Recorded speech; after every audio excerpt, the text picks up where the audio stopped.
and welcome back to the Ghost Biker Garage. I'm your host, the Ghost Biker. And I first of all just want to say thank you to everybody. It's been a great week. I have received a ton of messages and calls and everything from you guys. My birthday was this past Tuesday, so you guys really know how to make a girl feel special. So again, thank you all so much for your kind messages. Want to say hello to Janet, Matt, Peppy. Thank you all for tuning in, and some of the others that I can't see who you are. We're not going to waste any time tonight because we have got a whole lot of stuff planned. We're going to be talking about some, and my cat is crawling around. We're going to be talking about some really cool things. We're going to be talking about tools and releasing some of our different video clips. So my guest tonight is not only my colleague, but my best friend. And she is the founder of Soul Sisters Paranormal. And she was actually in town to help me celebrate my birthday. So I'm going to go ahead and bring on Dr. Kristy Sumner. Hey, Miranda. How are you? I'm well. Thanks everybody for watching. I thought I was going to get upstaged by Cheeto though. I know.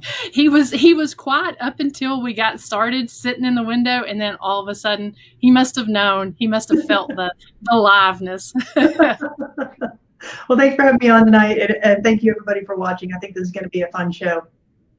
Yeah, so this is something that actually Kristy and I have been talking about doing for some time. We've been wanting to, talk about some of the different tools, because I know a lot of the ones we're going to talk about tonight are ones that kind of are a little controversial right now in the paranormal community. And, for me, I can't speak for you, but for me, I think that we can't really eliminate and we can't really limit the spirits, to certain ways of communication. I mean, if they want to communicate through a smoke detector, I mean, they're going to, So what we wanted to do was kind of talk in depth about that a little bit, and then also talk about, some of the evidence that we've caught. Before we get into that, do you want to just kind of give a brief introduction of, who you are, who your team is, just in case? I think most people know you, but just in case they don't. Well, just in case you don't, my name is Kristy Sumner, and I'm the founder of Soul Sisters Paranormal. It's a team that I founded with my twin sister, my younger sister, and two female family friends in 2013.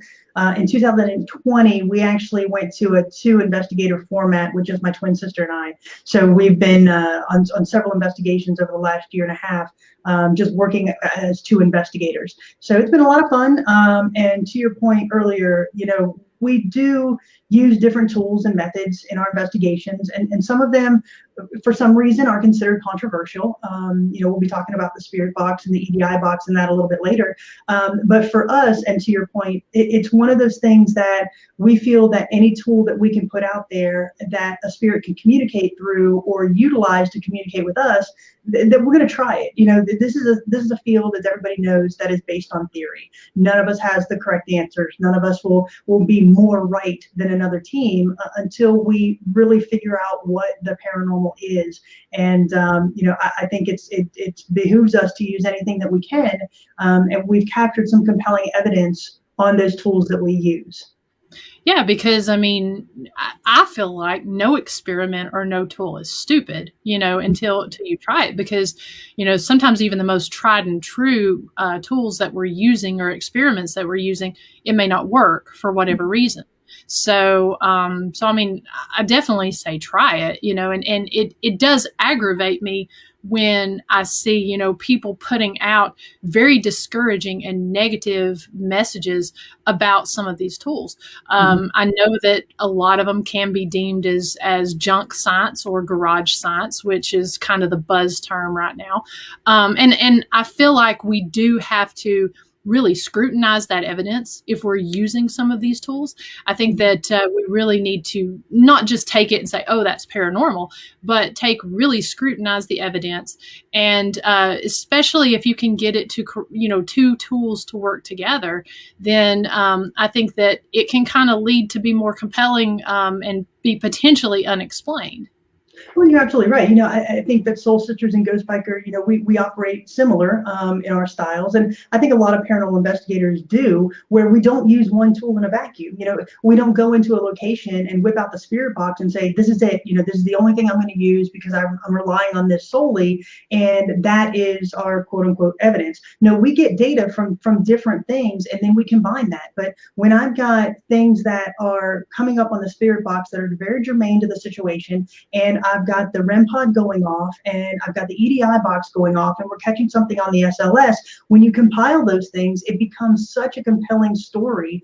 And it's something that, again, I can't explain. So for example, when we're in the old Southern funeral home and we have the spirit box going and we say, can you say one of our names? We clearly hear Jenny. That to me is extremely compelling. Now, is somebody else going to hear something else? Probably. But to your point earlier, it is interesting that such a very small tool, such as the spirit box, can cause such strife in the paranormal community. And for me, like I said, it's not one of those things where I'm just solely relying on this, but when I have words coming from this, and like I said before, the REM pod, the EDI box, EVPs that I can't explain or account for, then that again makes a very compelling story. Yeah, I mean, as a content creator, and putting this stuff out, it's very easy for the, couch investigators to go. And I've had people who will instantly dislike one of my videos just because of a tool I'm using. Mm-hmm. And those do matter just as likes matters, the dislikes matter as a content creator. And so, like you guys, I use many different tools. I have my favorite. My absolute favorite is my recorder, and I think we both can agree that the EVPs that are pulled directly out of the air, without any aid of ITC or anything like that, is some of the best and most compelling evidence.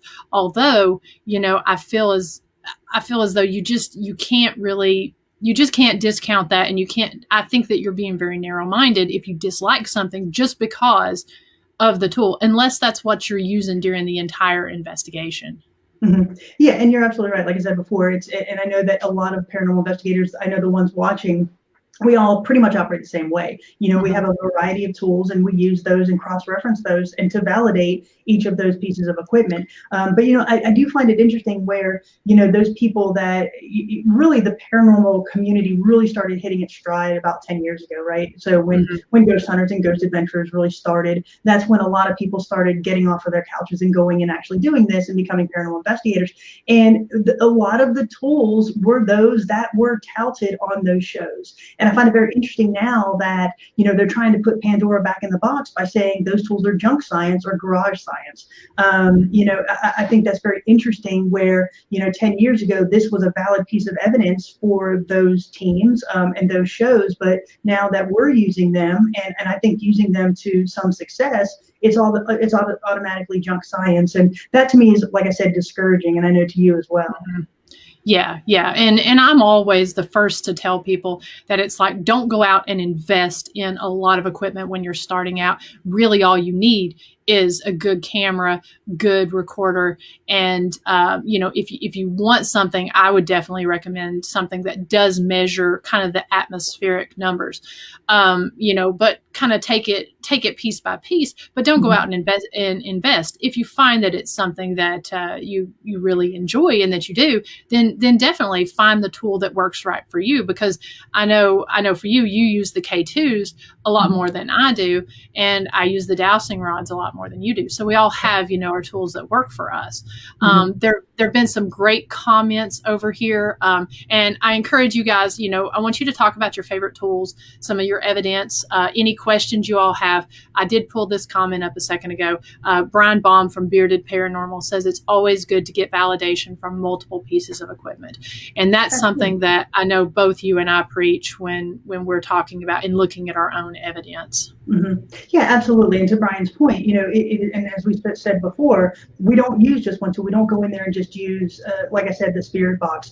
If I'm only using that tool and say, again, go back to the funeral home and we caught the name Jenny, if that's the only thing we caught that night, then I'd say, that's interesting. But, I wouldn't classify that as paranormal. But when we captured that, And then directly after that, when we left the room, we caught an EVP. We were seeing shadow figures. Our REM pods were going off. That's just, again, building that paranormal case, if you will. And I don't think that you can discount that. I think it has to be, one of the notches in the entire case that we're building.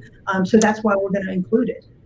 Yeah, and Brian also makes another good point about how you have to be there to really experience it, because there are so many personal experiences that go along with this. The temperature shifts, the sometimes the clairaudience, the clairvoyance, just the smelling stuff, sensing stuff. A lot of that goes along with it, and that's really hard to measure when you're doing these videos. And then he also says, thank you, Brian, you're making some really great points. What we've been talking about as well. Also, you have to try different things because spirits respond differently. Absolutely. And that's absolutely right. Go ahead. Oh, I was just going to say, that's why it's like, the spirit, I don't rely on the spirit box a whole lot, but I do like to pull it out and use it, because if it does seem like things are kind of quiet, it's like, why not try it and see, so absolutely. You just really never know what they're going to respond to. Exactly. And, like I said, it's one of those things where I know that both you and we never say that, oh, this is the absolute end all be all of evidence. This is, again, building that case for us. And we always say that this is extremely compelling, unexplainable. And so to Brian's point, it's one of those things where you use different things because they can respond differently. And I think to Dee Dee's point right here, this was sort of your situation when I met you. I mean, you were kind of not anti-spirit box, but kind of resisted it. We never had a spirit box until I actually saw you in Charleston using the one there, and I just thought the results were just pretty compelling. And so we ended up getting one, and one of the first investigations we really used it on was the Ma Barker house. And we'll go through some of those clips here in a minute, but I was astounded because the words that were coming out through the frequencies or through that static were just so relevant to the situation. They were relevant to the home, and it's one of those things that I can't explain that. In my mind, there's no way that a radio station is going to be saying the word Blackburn when I say, can you say the word Blackburn? I just think that statistically, just out there that would happen. So I have to chalk that up to something paranormal, and I'm putting it down as compelling. And again, I just want to reiterate, it's not an app. So I think you and I both can agree, and we'll talk about that in a few minutes. But apps, that's the one tool that I am anti. I've used apps in the past. I actually have a couple that were given to me to try, and I just don't trust them. Because we all know that our phones do listen to us, and that's just not me being paranoid. Because I'm sure by the time we're done with this, I'm very interested to see what type of ads I'm going to have on here. But that's the one tool that I will keep an open mind, but I just really discount a lot of that evidence personally. And I agree with you on that. That's kind of how we feel as well. It's there's just too many variables. You and I were in Gatlinburg yesterday for your birthday, and we were talking about going to Anakista, and when we got back to your house, every commercial on Facebook was Anakista, and so that to me obviously says that something is listening to us, something is throwing that in our faces, and until we really understand that, we're not going to use that type of technology. Yeah, and that's the perfect example, because that ad was probably either pulled because our microphones were listening to us, or the fact that our phones had GPS. And so I know for a fact 2 specific apps that were coded. One of them in particular was coded using the microphone. And so even if you use a fresh download of that app, it can go back. and it's going to hear what you're talking about, or it could be pulling from the GPS. If you're investigating, say for instance at the Lizzie Borden house or at a random graveyard, and you're using the specific app that is pulling from your GPS, then you're going to get words that are germane to the location that you're at. Tombstone, or axe, whatever. It's going to be because of the place that you're at. So I mean, I don't use any apps, but to each their own. I'm not going to do what I was just preaching against. We're just yelling, we're just telling out our preferences. It's not to discourage anybody. Listen, if you have an app and you get some compelling evidence for it, and that's your compelling evidence, that's fantastic, and just use that to build your case. But for us personally, we're just not going to use them, and that is absolutely fine. We're not going to disparage anybody's results because of that. Yeah. I mean, because again, most of the time, most people, if you just stay tuned, they're going to be using another tool. And who knows, if they work in conjunction, you never know, you might be able to validate that. Exactly. So I think what we do is we go ahead and get into some of these clips. Both Dr. Sumner and I have pulled some different clips from some of these different tools. The spirit box, which we were just talking about, that's ironically the first one that we're going to be highlighting. So what we're going to do is both Kristy and I are going to set up our respective clips. We're going to watch it, and feel free to comment. And I'm seeing a whole bunch of comments over here in the chat box, so I'll get to that here in just a few minutes. But right now, we're going to we've got a couple spirit boxes from the Ma Barker house. So Kristy, if you want to set up, the first one is Spirit Box Ma 1. Okay. Again, for those of you who don't have one, this is the spirit box, right? So it's only about as big as my hand. This is the one that we use. And the Ma Barker house, if you haven't heard me talk about it before, this house was moved from its original location in 2016. It sits on about 40 acres, isolated by itself. The nearest house is about 1.5 miles away. The nearest street light is about 3 miles away. It's in a one street light town. So the chances of picking up a real radio frequency with this is extremely low. And so when we went in, the main players in that saga were Ma and Fred Barker. Ma's original name was Arizona Donnie Kate Clark. So that's very important to this. And one of the men in the gang, his name was Alvin Karpus. And so I believe this first Spirit Box session that we had, I said, can you say the name Alvin? And what's interesting is, if you listen to this, some of these phrases in these next 3 clips, if you listen clearly, you can actually hear the frequencies changing behind the phrase. And that's what's so compelling to me. So I believe this one is the first one where I said, can you say the name Alvin?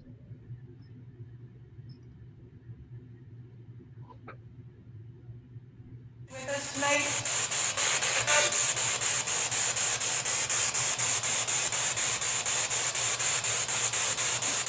You can come here and use this device to form words.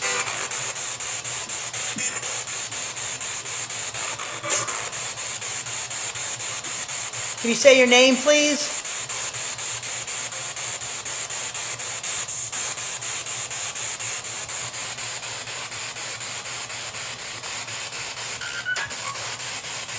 Say your name into this device.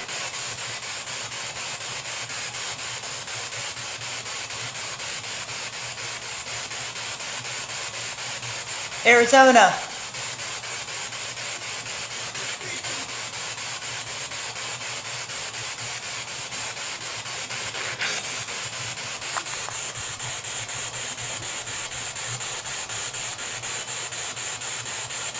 Alvin.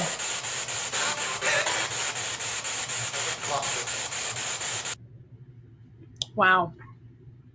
So again, those watching may have heard something else, but for us in the moment, those were, at least Alvin Karpus was a name that like we said before, very germane to that situation because he was in that house. He was part of the Ma Barker gang. And so for us, that was extremely compelling because, that the length of time that it takes, that clip to go through, it's already cycled through 2 or 3 times the frequencies that is picking up. So we haven't heard that voice before. It was only when I said, can you say the name Alvin, that deeper voice came through. So again, for us, it was extremely compelling. Yeah, and it almost sounded to me like that second time, it didn't just say Karpus. And it had an accent to it. It almost sounded like it said quickly, Alvin Karpus.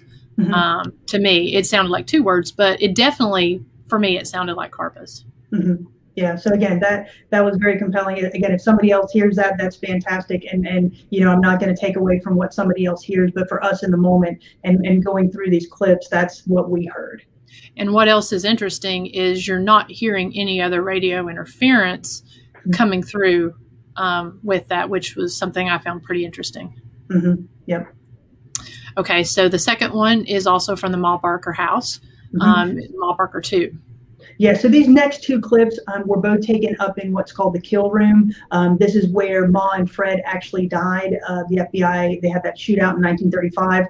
So this is where their bodies were found. And again, this was extremely compelling to us. If you go back and watch our video, you can see at the beginning that we also had an amazing REM pod session there. And there's no power in this house. There's no power, there's no water. It's just this house sitting on cinder blocks in the middle of 40 acres.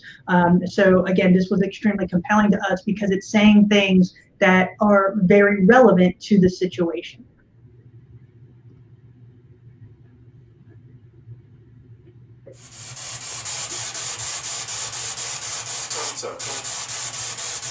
Ma Barker, are you with us?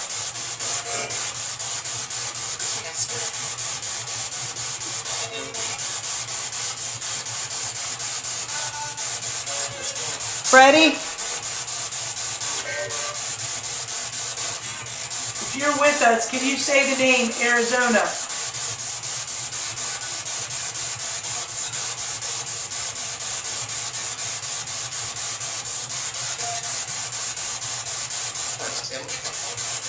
Can you say Blackburn?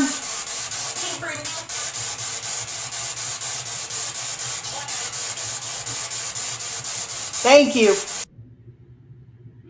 Wow. So again, yeah, that when it said Blackburn, that to me was extremely compelling, and it really just kind of solidified the fact that I think something was there with us and using the spirit box to communicate. As I said before, we had an interesting REM pod session just before this, and so that just validates what we were picking up on the REM pod. Yeah, and I just want to pull this point up that Matt just said, always great to record your spirit box session. You'll be surprised what you'll miss in the moment. And that's absolutely true.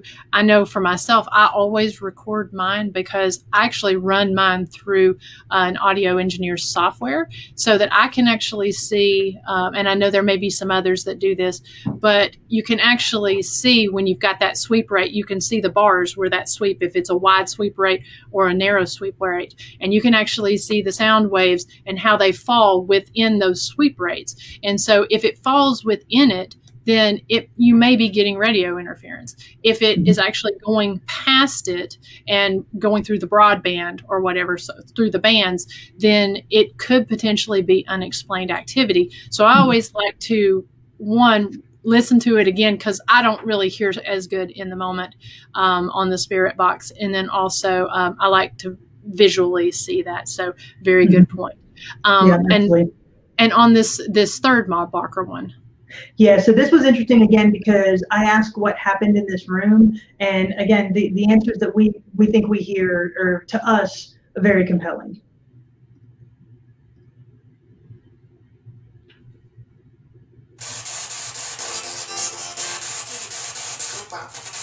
What happened in this room?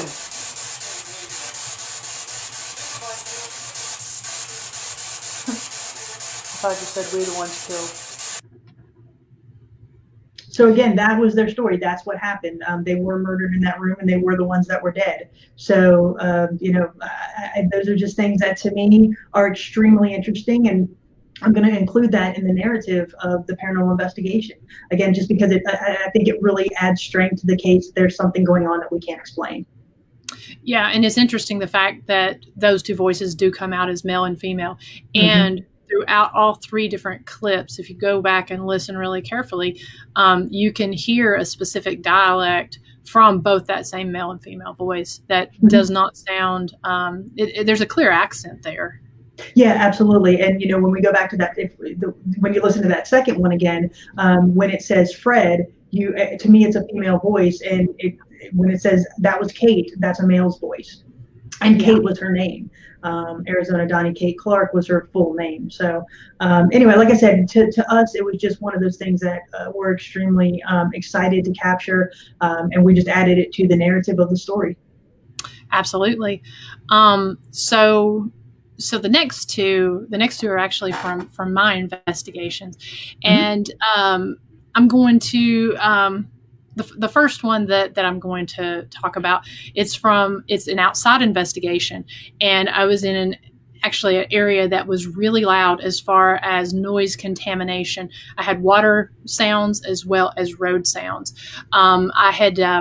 If you've not watched this episode, this troop train accident took place in the area of High Cliff, which is up near Jellicoe, Tennessee, and there's no cell phone signal in this area, and there's also very, very few, if any, radio frequencies that you pick up, because you're down in the center of this ravine, if you will. The railroad tracks are up here on the left, and on the right was the road.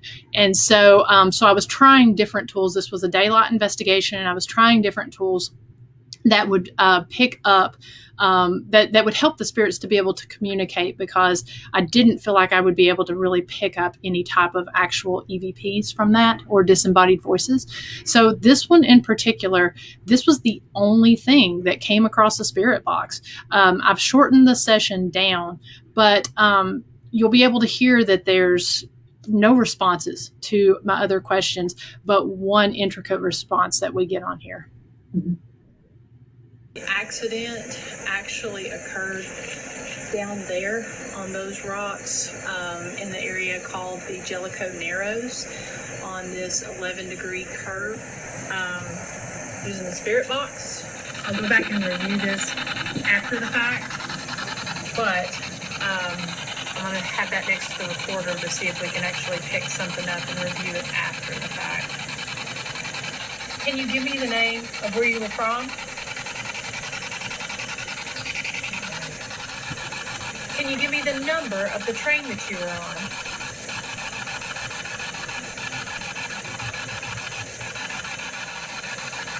How old were you?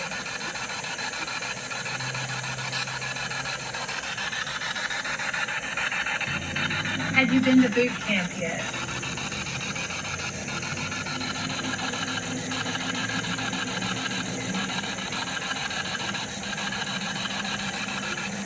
Did you perish in the train wreck? Can you see me?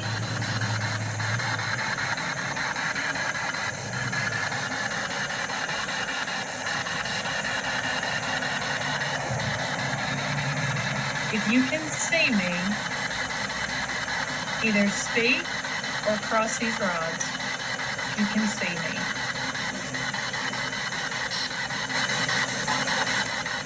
Okay, I just got something. I have to go back. It sounded like it may have said waterfall or water.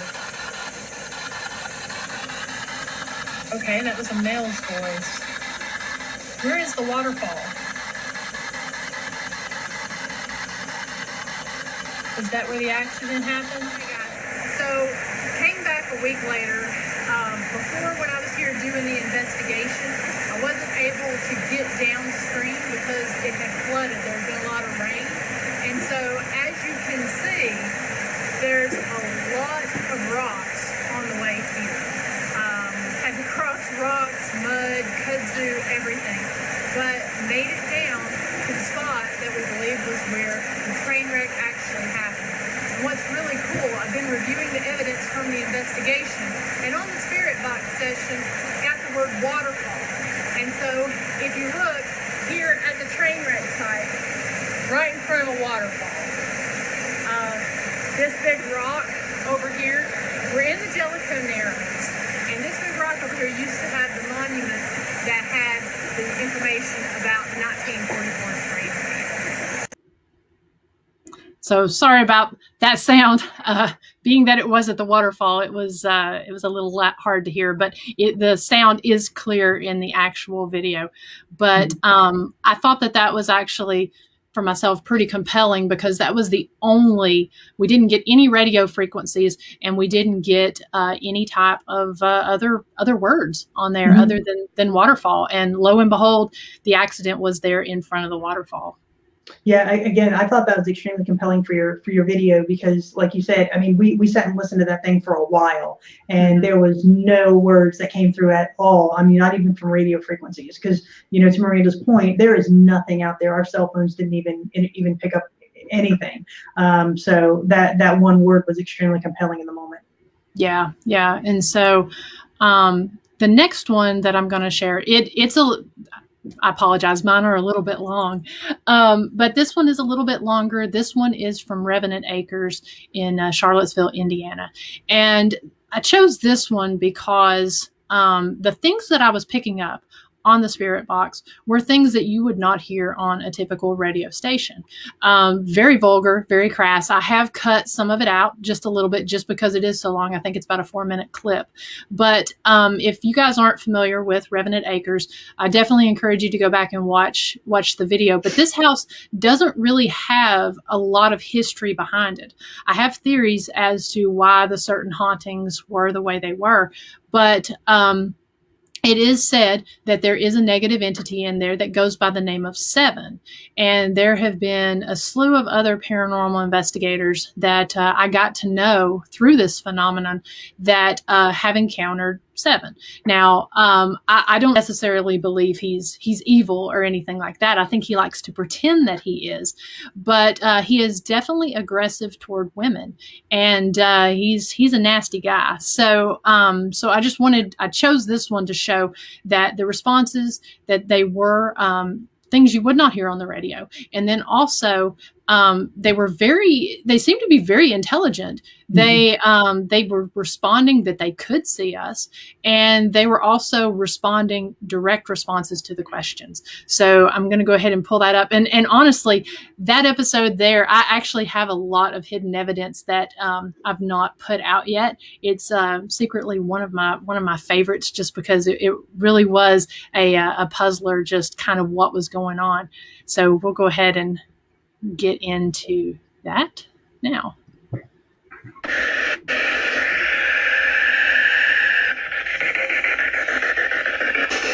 Are you in here, Seven?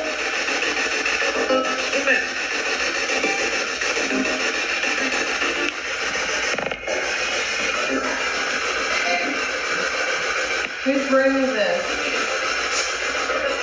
Seven. Where is he? Okay, on the stairs. Why is he here? No. Don't know. I said I don't know.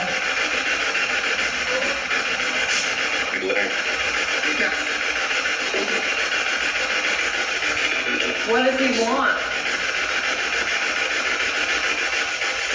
How many of you are there?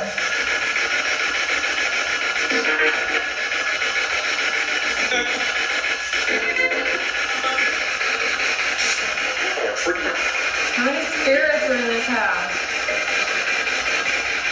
You trying to hurt somebody?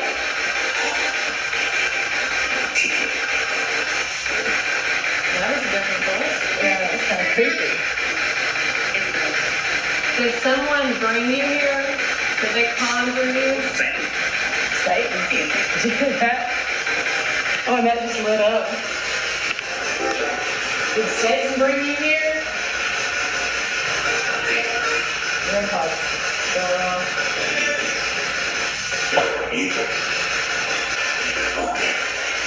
There's that creepy voice. Yeah, and the REM pod is going on, and the patient meter.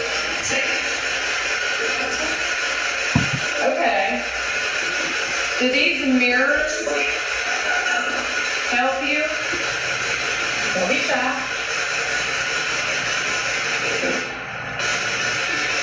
Whose voice are we hearing?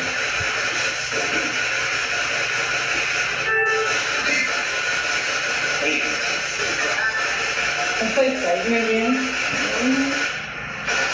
Come on. Oh.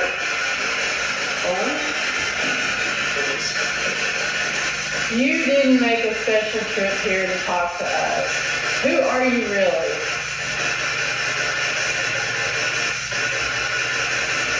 Oh, that camera there can see the page. You say you need to focus? What do we need to focus on? You can't all talk at the same time now.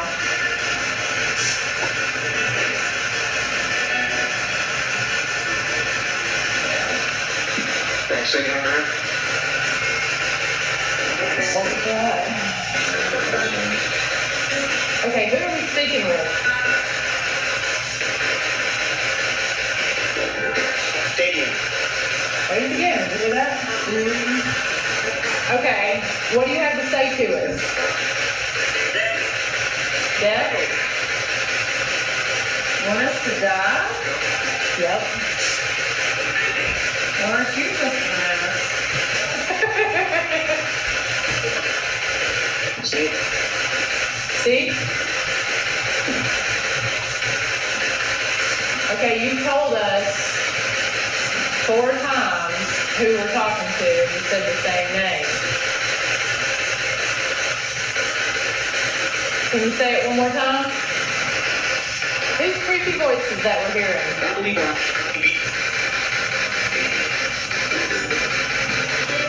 I'm sitting back.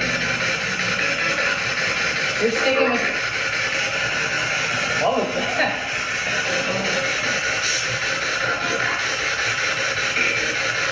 Okay. How many fingers am I holding up?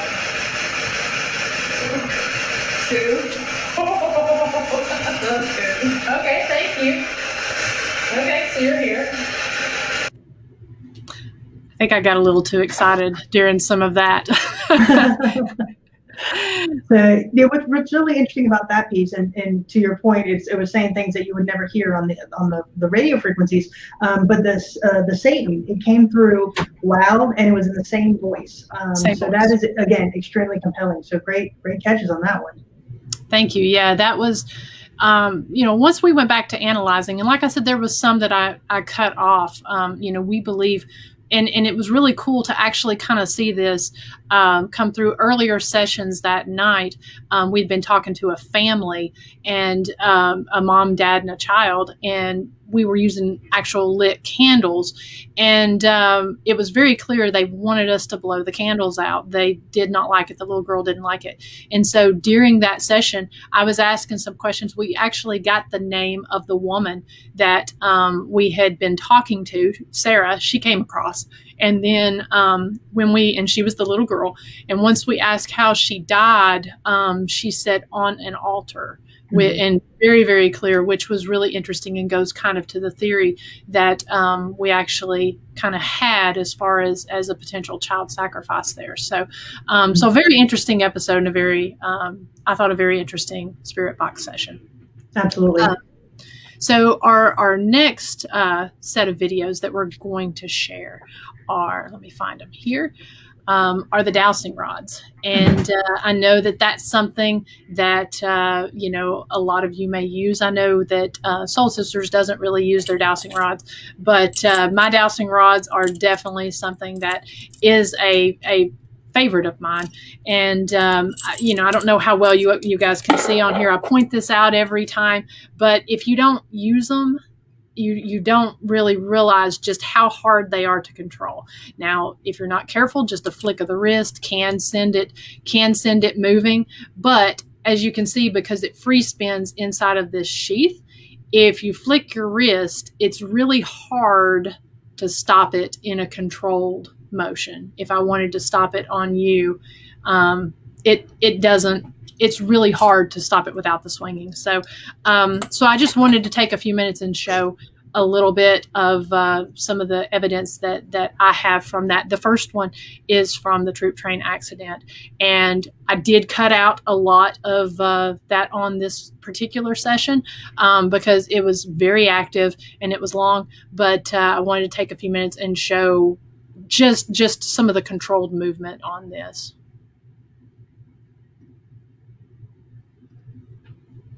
Okay, this question is going to be just a little more difficult, but you can do this.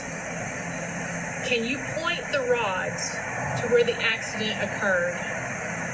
Can you move these rods to where the accident occurred?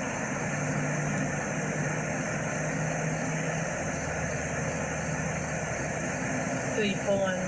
I think my hands are kind of weird. Can you move the rods to where this occurred? So it happened on down. Go ahead, push those rods for me. Wow, it is really pushing on me.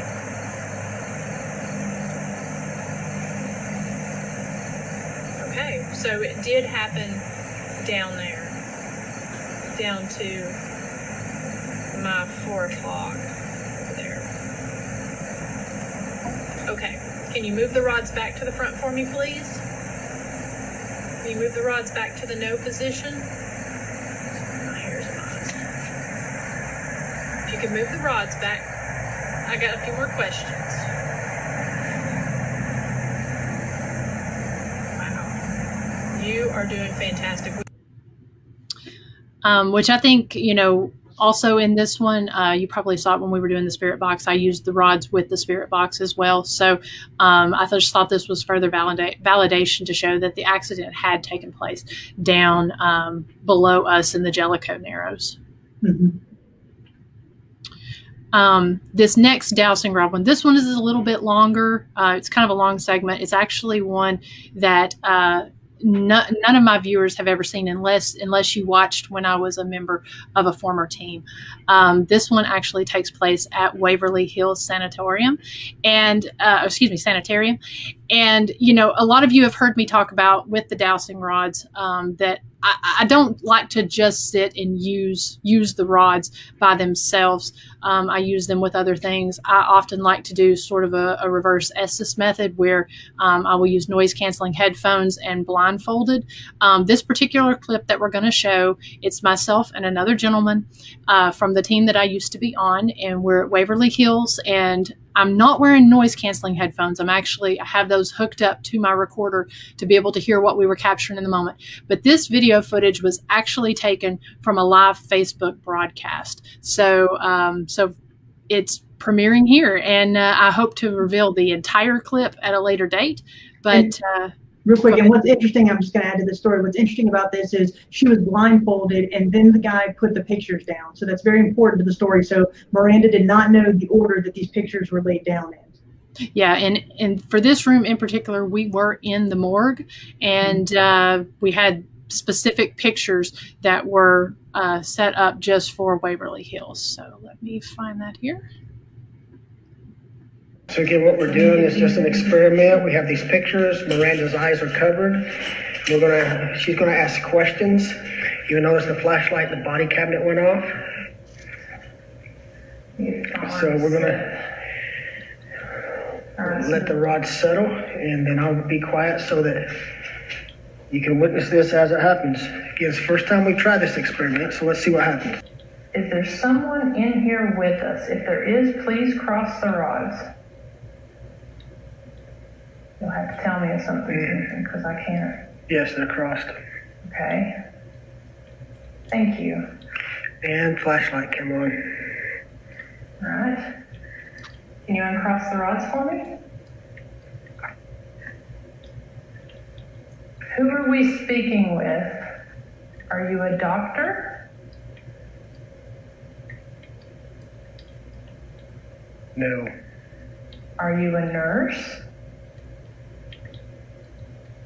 I can feel pulling, I don't know. Are you a patient?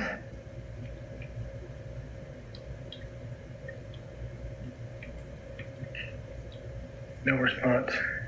Okay. I'm hearing footsteps in my headphones. All right. Can you point these rods to the picture of a patient?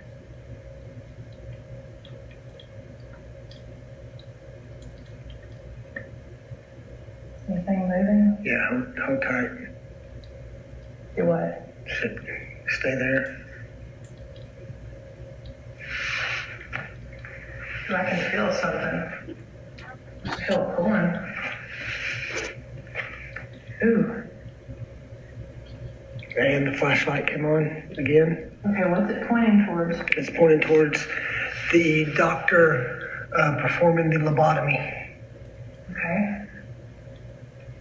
So I guess technically there's a patient in this. Yes, there is a patient. Okay.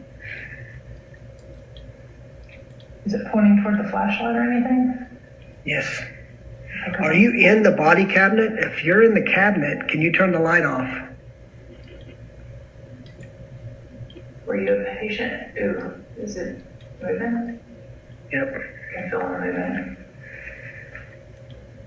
Turn the light off on 3. Well, okay, go ahead. I feel it moving. Mm-hmm. Patient, you got a yes. Do what? Yes for a patient. Okay. All right. Are you a male? Still moving, but Mm-hmm. That's a yes. okay. Okay, can you uncross them?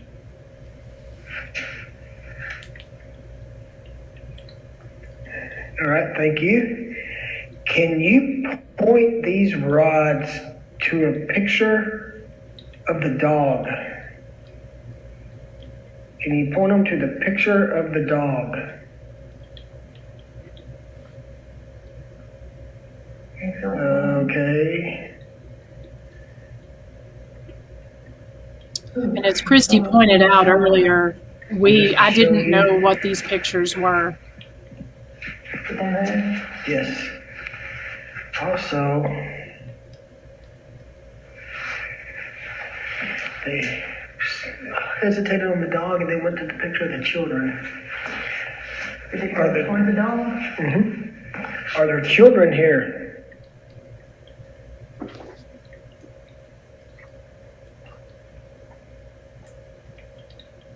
I can feel it. And I can't tell how it's going. Yeah, crossing X for yes. Do you get tired of everyone coming in here asking you the same old questions?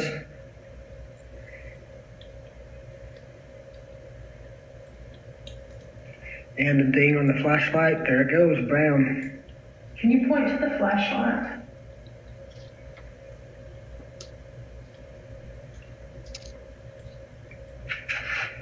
Just to show you the angle.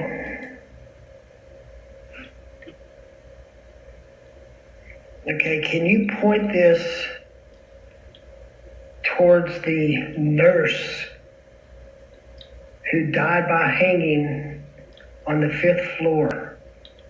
Please. I feel a strong pull. I just heard a child. Did you hear that? I don't have my headphones on. Okay, I don't know if anyone else heard it, but I just heard a child.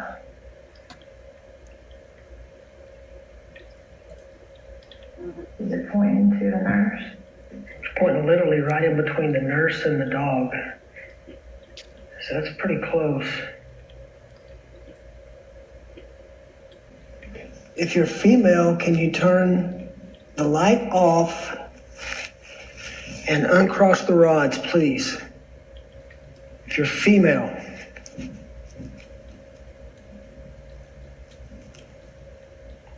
I feel this, I don't know what it's doing though.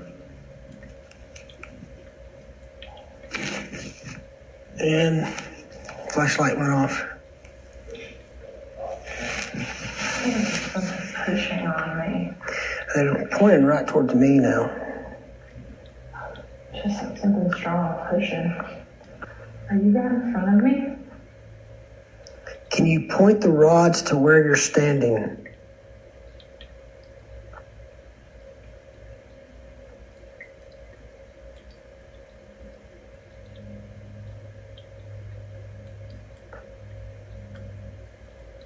And again, it's really tricky once the rods Are you a little separate girl? for it to move that far in a controlled That motion. was one of the teammates. Okay.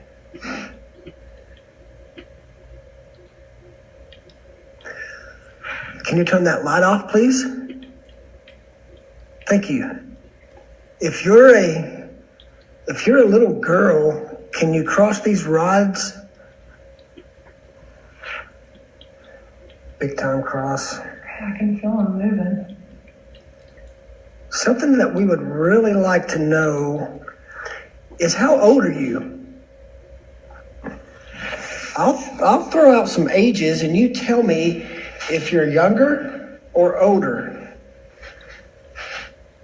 If you're older than 5, cross the rods.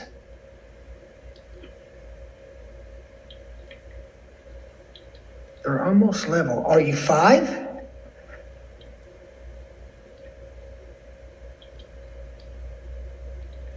Okay, they crossed on 5. If you want to play a game, Hold on, what are they doing? make these rods, they're swinging. Do you want to dance? I can feel it just pulling. Ah, so we got the flashlight and the rods dancing, okay. And it's real cold right in front here. Okay, now if you really want to dance, can you turn that light back off, please? If you'll turn that light off, I will get up and dance with you. Oh, the rod turned all the way to me. Are you right here beside me, sweetie? Light went off. Rod's moving. Do you want to sing a song?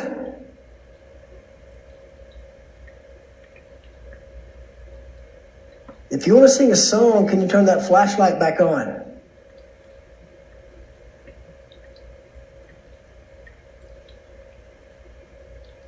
I got a kid's voice, real faint, in my headphones. If you want to dance, turn the flashlight back on.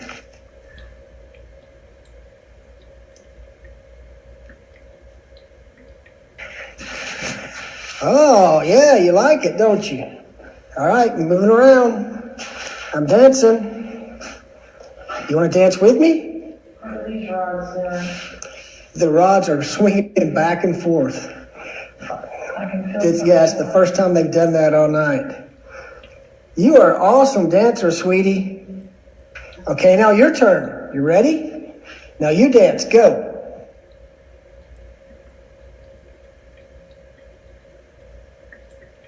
your footsteps again. Are you moving? Mm-mm. It's real heavy right here. Thank you for dancing. Whoa.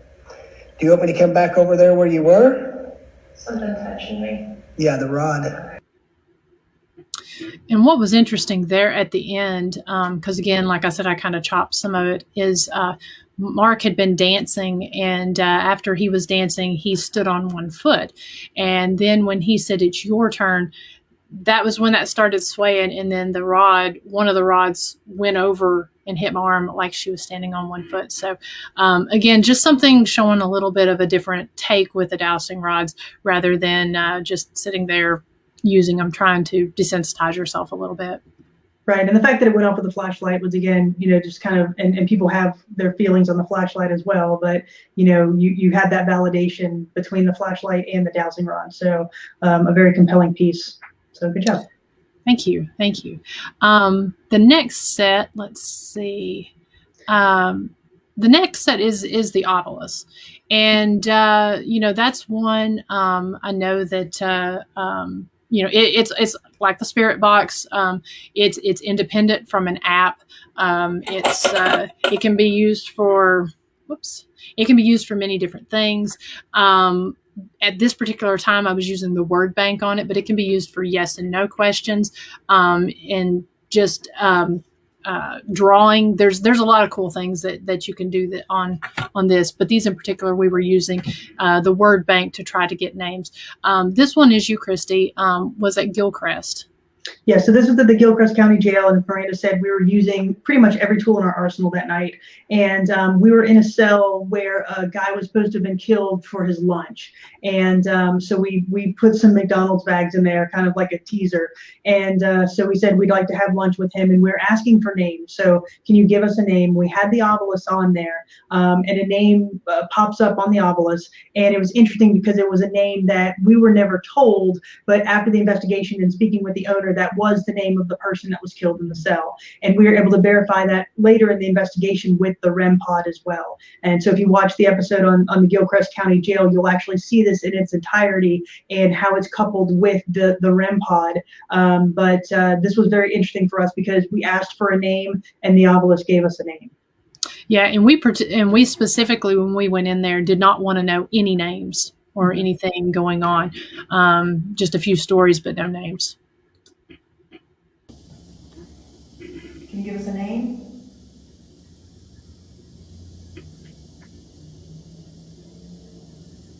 A name is important. The name is your identity. We want to call you by your name if you can give it to us. If I'm eating with somebody, I always like to know who I'm eating with.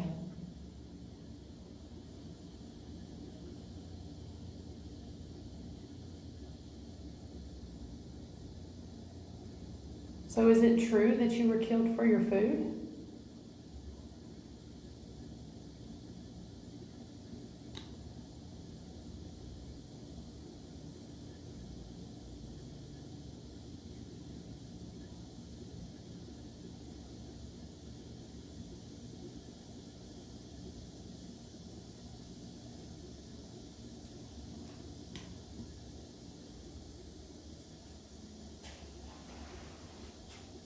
Is there anybody named Robert here?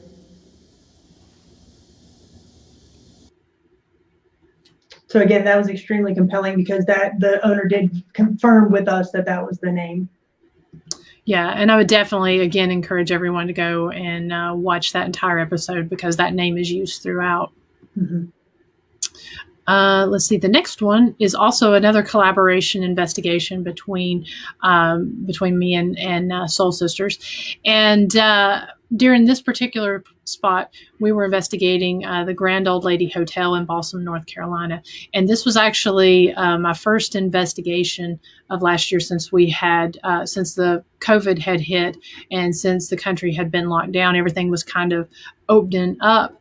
And this particular hotel was actually closed down for a longer extended period of time due to COVID. So this video is just kind of showing how intelligent we believe that some of these spirits can be.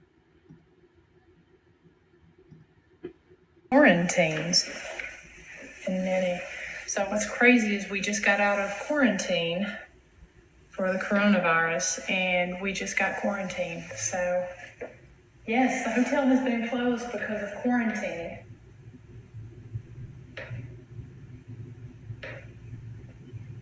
Were you here during the smallpox outbreak?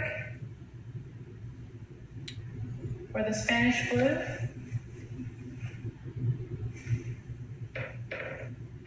That's kind of crazy. So that was just pretty cool. Yeah. And again, it's one of these tools, as we said before at the beginning, we're using them in conjunction with everything else. So again, if you watch the Grand Old Lady episode, both Miranda's and Soul Sisters, you'll see that it's not just that tool, it's everything in line with it that's building that compelling case for what we believe is paranormal. Yeah. So the next tool, and I don't have mine out right now just because it is kind of big and clunky, but the next tool we wanted to talk about that's been getting a lot of flack lately is the SLS camera. And the one that I have, it is the modified Kinect. And I had actually ended up, there was a paranormal investigator who had quit investigating, and I ended up buying his gear, and the SLS camera was one of them that was part of his gear. And so I like to pull it out when I'm at the different locations, and I typically try to keep it as stable as possible because I'm aware that it will kick out false positives if it's being moved around because it has to map. But essentially the theory behind it is that it casts out a grid, and it is, in theory, it's supposed to map figures that come into this grid or other anomalies. And so you do have to be careful of doorways and anything that's kind of got that rectangular shape that it can match with. But here's just a couple from this particular tool. This one is you, Kristy. This one is another one from Gilchrist. Great. So this was a Gilchrist, and we had just walked into a room where in 2009, because the Gilchrist County Jail, it closed in 1968. So it said vacant, and in 2009, some people were using it for a drug deal, and a guy by the name of Mr. Black was killed in this room. A drug dealer, the drug deal gone bad, and he was shot to death. And they didn't finish the job. He actually lay there dying. They came back and they actually shot him again to kill him. So he was shot and killed in this room, and we find it very interesting because we walk into this room and we're not picking up anything on the SLS camera immediately, and then we start seeing these two anomalies. And the second one, as you'll hear in the clip, it kind of mimics what happened to Mr. Black, which again to us is compelling. Something I saw a second ago. Mm-hmm. Hey.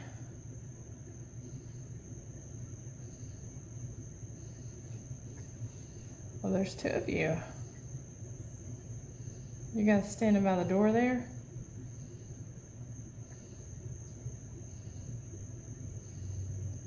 Did you just ask if I heard that? I didn't say a thing. Okay. What you guys doing over there? Where'd you go? Come on back.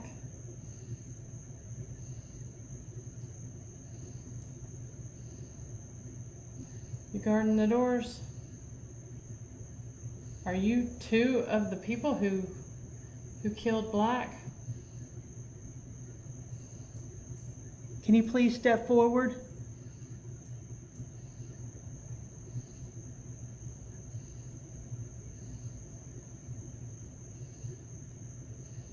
It's like is it cocking a gun?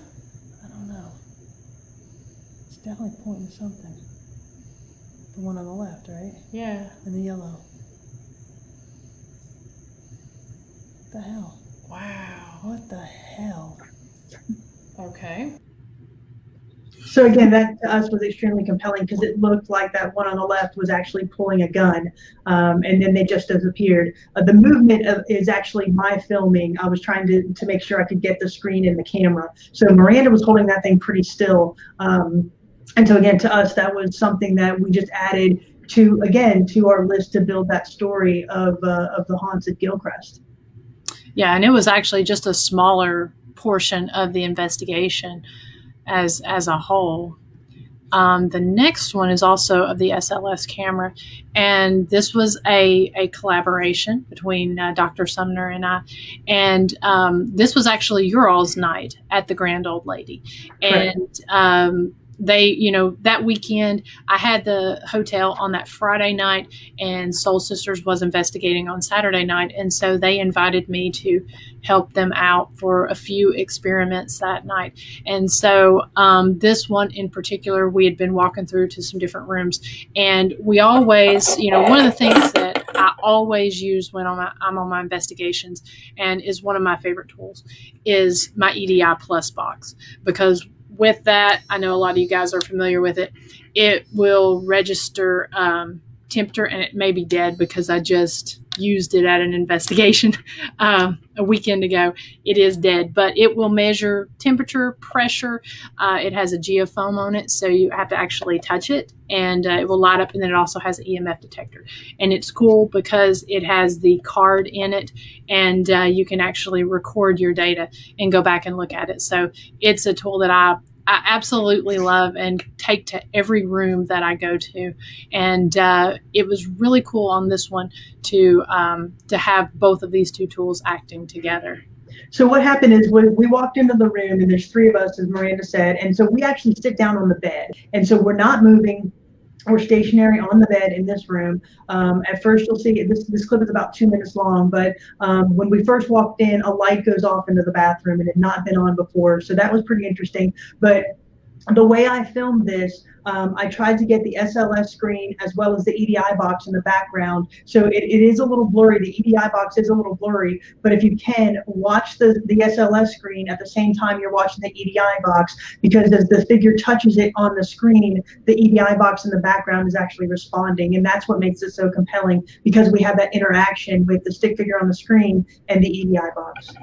Yeah, because if you get a blue or a red light on there, that means that there's a temperature change. If you get a yellow or a green, then it's a pressure and humidity change. Okay.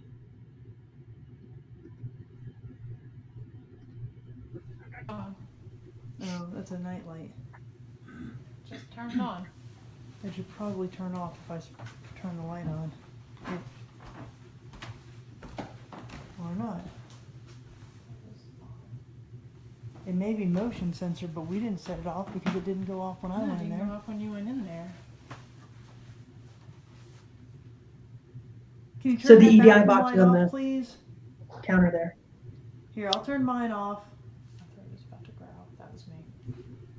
You turn yours off, please.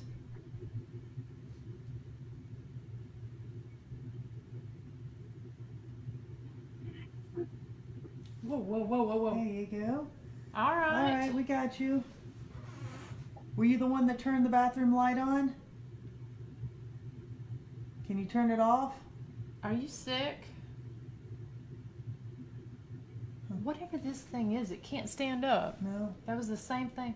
Look, and you're gone. can you come back?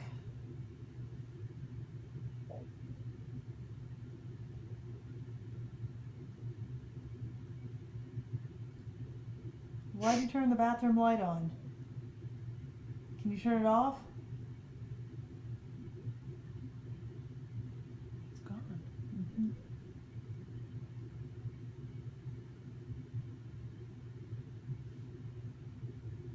Would you step back out? Please, I can see you. I mean, it was crawling. Last night when we were here, we got the word homicide. Were you hurt? Whoa. Homicide? Weird. Every time you say it. Now the EDI box is changing temperature. Look at that. It's like it's hiding. It's gonna be on the. It's gonna be right in front of the EDI box. It's touching the EDI box. Is anything going on with the temperature's That changing? temperature changing. It's touching the EDI box. 70.7. Can you touch that and make that go to 71? Oh, yeah, look at that. You're Thank changing the you. pressure. Thank you. Nice. Thank you. Can you make that temperature go to 71 since you're touching it? You're almost Look, there. there's 2. 71. Please. Almost there. Come on. You're at 70.8. Just give it one big hit. I can... That we saw was the temperature and the pressure, Wasn't it? There's 2 on there. All right, you're standing right in front of our special box. And you're doing a great job of changing the temperature. You're at 70.8. Can you take it to 71? Almost there. Come on. 70.9. Take it to 71 for us, please. You've just about got it. Touch it one more time. There's two of them. One more time, please. Touch it one more time to get it to 71. You can do it. It's not hurting you. It just lets us know you're here. Could you or your friend touch it? Touches it. The two of you here?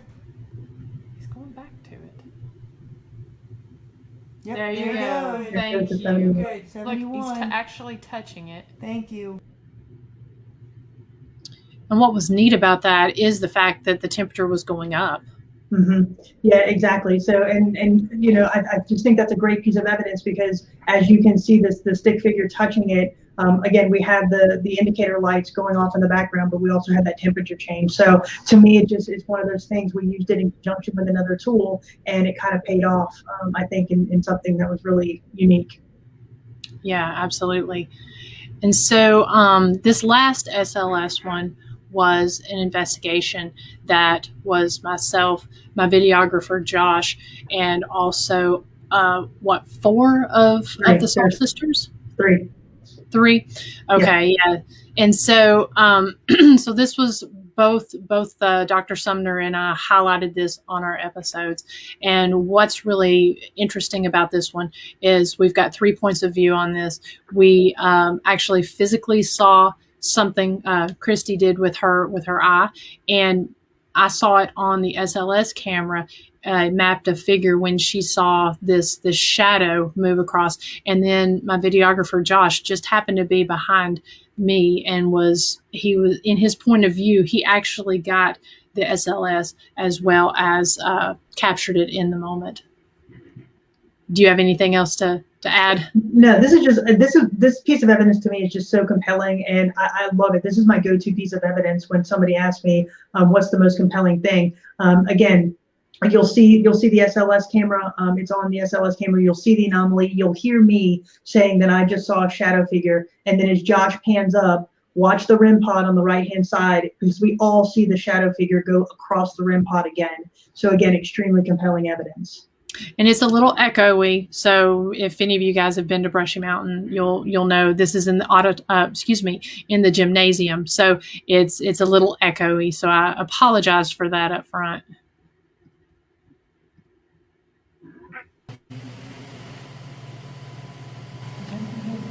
Is there something in front of the REM pod?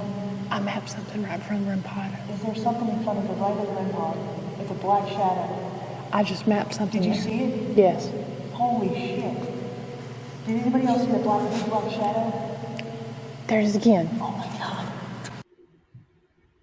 So we can play that one more time because it is kind of fast if you want. But it starts out, again, just keep your eye on the SLS camera. You can hear me say that I just saw a shadow figure in front of it the same time Miranda's pointing. And then, again, put your eye on the REM pod because you'll real quick see a shadow go in front of it. Yeah, because that's a glow-in-the-dark balloon there in the center, and then it's off to the right. So it does happen a little quick. Let's get this started again. Is there something in front of the REM pod? I mapped something right in front of the REM pod. Is there something in front of the right of the REM pod? It's a black shadow. I just mapped something. Did you see it? Yes. Holy shit. Did anybody else see the big black shadow? There it is again. Oh my God.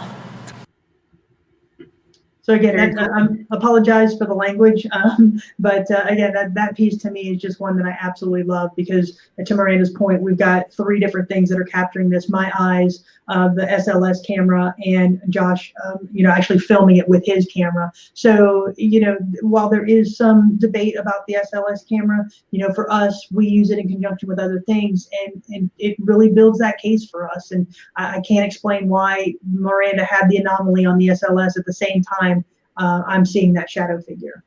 And they can see that just a little bit clearer too on the full video when it's on the big screen. So definitely want to go back and check that out. But every one of them that we've ever used that we put out with evidence has either been in conjunction with either EVPs, flashlights, the way they're reacting or acting, or some other tool. Let's see here. And you're right, Dee Dee. I was surprised. And it looks like, okay, it looks like the next ones that we have, unless I'm missing something here, this pulls things up kind of weird on my screen and not in the order that I had it set up. We picked, I asked Kristy to pick several of her best EVPs that were just straight EVPs and not anything aided by any type of ITC or by anything other than either a disembodied voice or an EVP captured on a recorder. So do you want to set yours up? I've got best EVP and then best EVP 1 and best EVP 3. Okay, so 1 and 2 are both from the Exchange Hotel. And again, real quick, back to Miranda's point, for us, while we use these other tools, the straight EVPs for Soul Sisters Paranormal, and I think for Ghost Biker as well, those are our go-to pieces of data that we use when we do these investigations. They're the most compelling and the hardest to explain. So when these first 2 clips, we're at the Exchange Hotel in Gordonsville, Virginia. This was a Civil War hospital. 750 known deaths occurred between the Union and the Confederate soldiers that were seen at this hospital. So it's an extremely active location. There are 5 investigators. We're all females. We're the only people in this house or this hotel, and none of us are male, and we are definitely not children. So these were extremely compelling to us. There is a little bit of background noise because there was an air conditioning running. And in the first one, there's 2 investigators across the hall. The other 3 of us are outside, but we never heard this in the moment.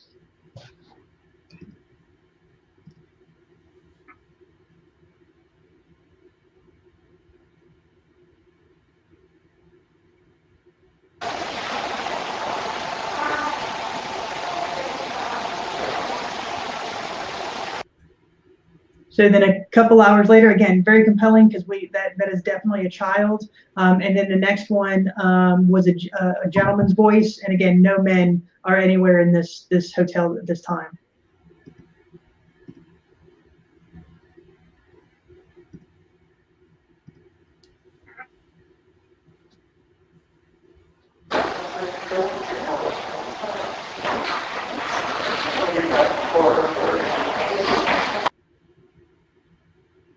Yeah, so again, those are 2 very, to us, very compelling EVPs.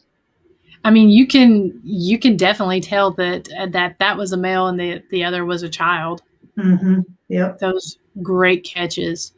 And then, okay, and so then this last one. Okay, this you want me to go ahead and set it up? Sure. Okay, this was at the Grand Old Lady. Again, this was a collaboration with Miranda and Soul Sisters. And this was on Saturday night, and we all decided to sleep. So the Grand Old Lady has about 100 rooms in it, and they're set up in various configurations. So some have single beds, some have double beds. The one that we chose to sleep in is a suite, and it has an interior room, which has a couple beds, and then this outer room, which Miranda was sleeping in, and she's sleeping right next to the door.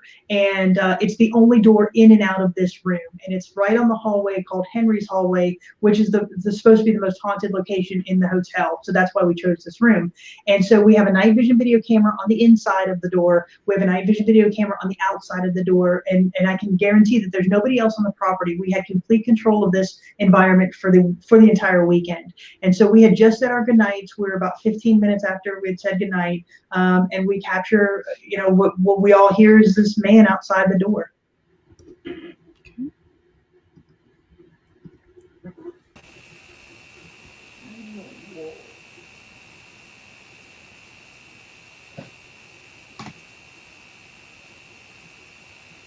Did y'all hear that? Yep. What did that sound like?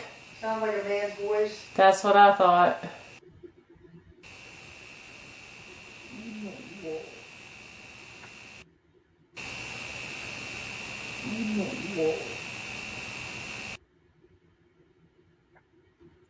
Wow. And you know what I love about this clip that's so much is that you don't move. I mean, you don't even kick a leg out or anything. You are stoic. No, it was kind of funny because, I mean, it sounded like it was either standing inside the room by the door or in the hall. And and what's interesting is, so I was filming there with my body camera, had it sitting on the table, and then I had my recorder there on the other side by the bed. And so which again, Kristy and them were in that room, off to the back there, and we all heard it. And so I know as soon as I heard that, it was one of those where I just kind of froze.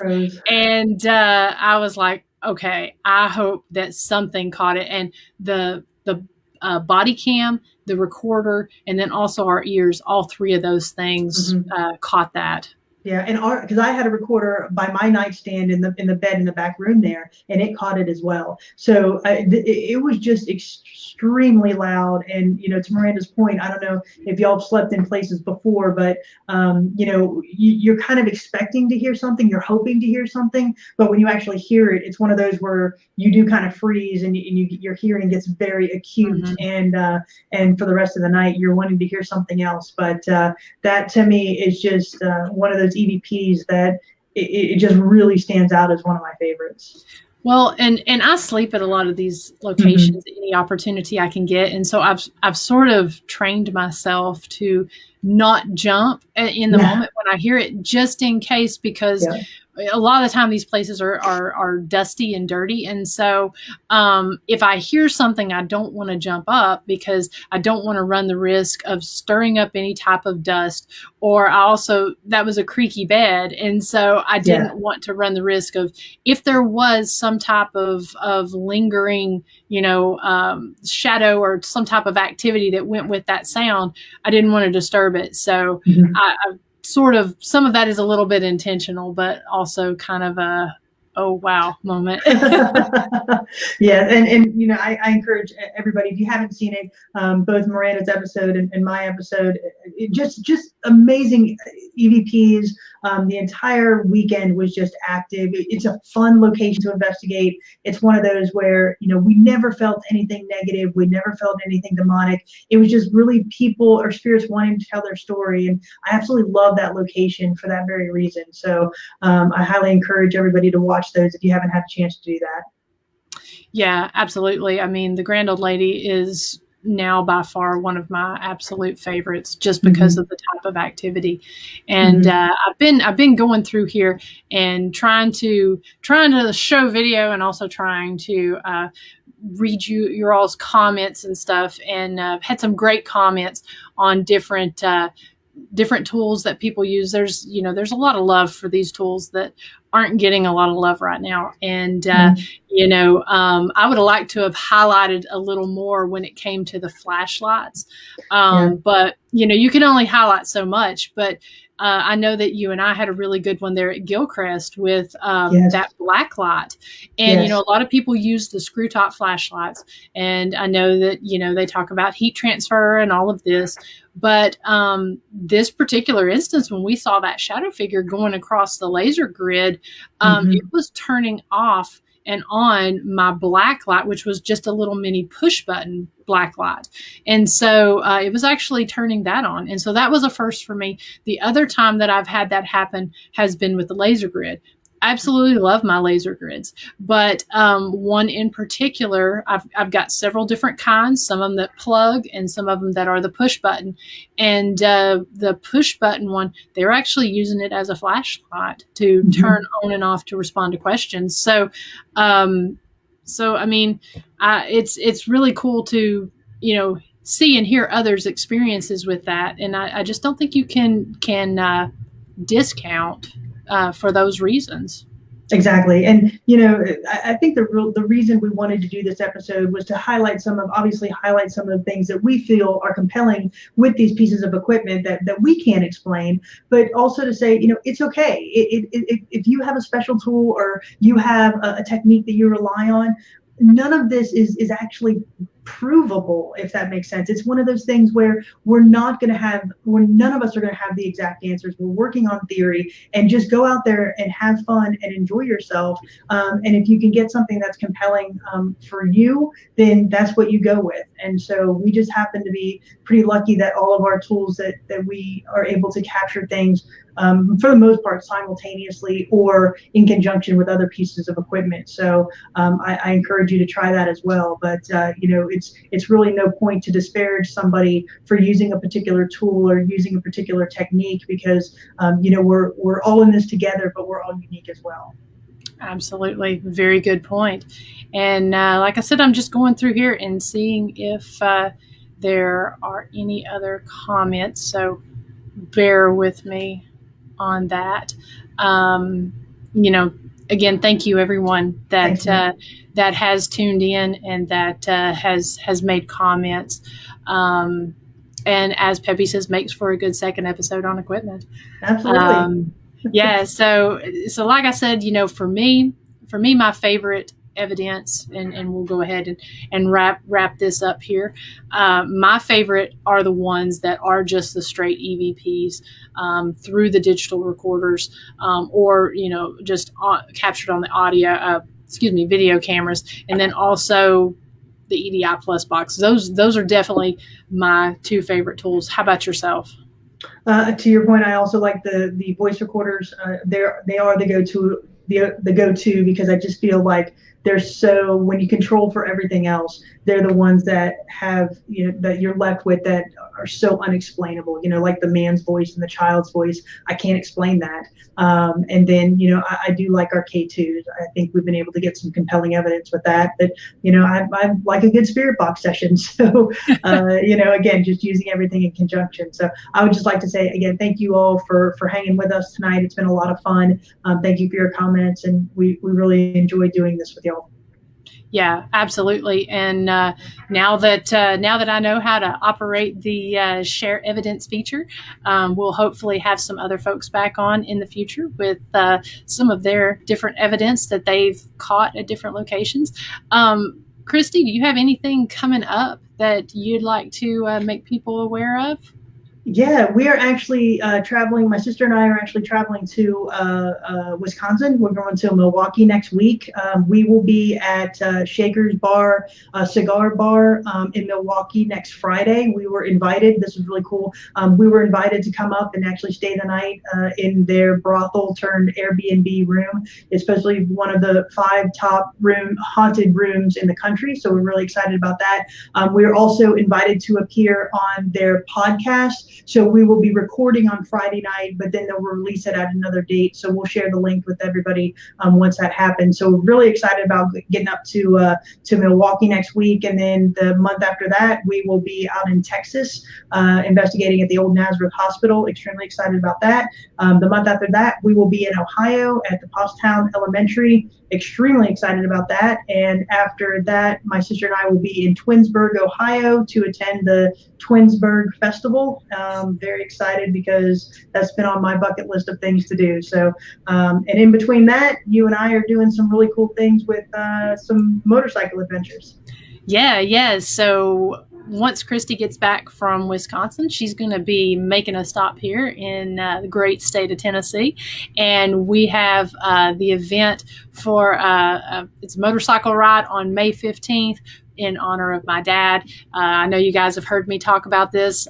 We've got a scholarship that we're putting together. My dad was a science teacher, chemistry and physics, for 39 years, and he passed away in November of last year. And so I've put together a scholarship in his name that a student going into the science field will be able to use. And I'm partnering with the Masonic Lodge, the Widow's Sons Hillbilly chapter from Robbins. I'm partnering with them, and we're doing a dart run. We've got all of that information. You can look under the events section. It's going to be an interesting, fun event, and I know that Dr. Sumner is going to help me with that. So it's not just for motorcycles. That one is for all vehicles. And I know I've had a lot of of you reach out to me that's not going to be able to attend, but was still wanting to donate to the scholarship. So I am actually working on that, trying to get that set up, that scholarship. And then the week after that, I believe that is May 22nd, I think. We're going to be doing, it's the next Saturday. I need to look at the date for sure. But it's going to be the 3rd annual RM Brooks Bike Night. And we're going to be doing another Ghost Biker haunted ride before that. I've just been working out the details. I know a lot of folks participated. We had over 100 bikes last year that went with me to some of these different haunted locations. And so, and it ends at a great bike event at the RM Brooks General Store. So we'll have a little more information about that and how you can sign up. They're both, well, my ride is free. The scholarship ride is $20 to enter. So got a lot of stuff coming up the rest of the year, but these 2 events take a lot of work. And so I've been focused on those 2 for May. Absolutely. It's a lot of fun. And I just want to say again, thank you all for the support for Soul Sisters. About an hour ago, we crossed the 3,500 followers on Facebook. So I'm very excited about that. And we just couldn't do it without your support. So thank you all for tuning in and giving us some feedback on what we do. Absolutely. And I echo those sentiments because I could not do the things that I'm doing without you guys. And so so we're going to go ahead and wrap this a little bit longer show up. It will be rebroadcast on YouTube probably here within the next 30 minutes. So if you didn't catch the whole episode, you can watch it there. Go back and rewatch, share. Feel free to subscribe to my YouTube page. I'm trying to do more live investigations like I did at St. Albans. And the YouTube folks were wanting me to try to be able to go live on there, but I need to get a few more subscribers. I need to at least get 1,000 before they'll allow me to go live. So anyways, go check that out. And it will also re-air on MyMix TV at mymix104.1.com. So again, thank you guys so much. Thank you, Dr. Sumner. And we'll see you next week. Good night, everybody.